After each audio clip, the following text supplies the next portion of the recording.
Meaning of hard-nosed. Hard-nosed. Hard-nosed. Hard-nosed.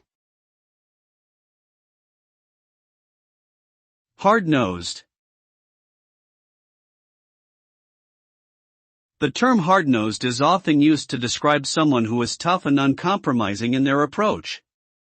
A hard-nosed individual is someone who is not easily swayed by emotions or sentimentality and is more concerned with achieving their goals.